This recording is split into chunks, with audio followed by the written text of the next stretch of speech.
बबुआन से।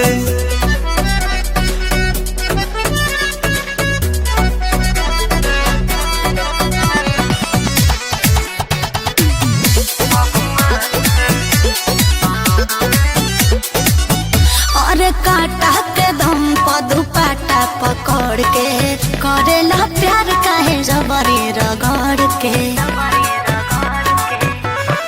कवना किलो तरजुई पर प्यार जो खाबू तू त कौनो कीमत पर हमार हो खाबू। कदो शिकायत जाके थाना दीवान से रानी लो कबू नहीं तू बिहान से। हबत मन सेट हो जा भोजपुरिया जवान से। कि लड़ावेलू जबान तुम्हारा के बबुआन से।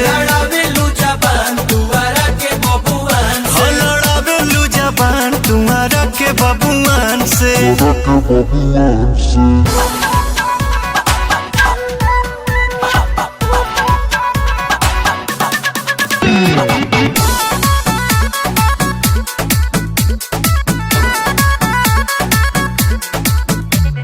फेरा में नया नया रहेला हसीन के चिखल चाहेला किसमिस बिन बिन के।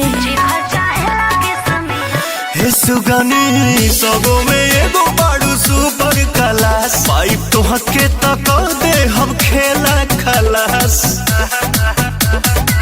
बचे न पैबू तू हमारा निशान से। हिल जाई माथा पवन के ऐलान से। मन बतिया तुमोर बच जाइबू नुकसान से। कि लड़ावेलू जबान तुम्हारा के बबुआन से। लड़ावेलू जबान तुम्हारा के बबुआन से। तुम्हारा के बबुआन से।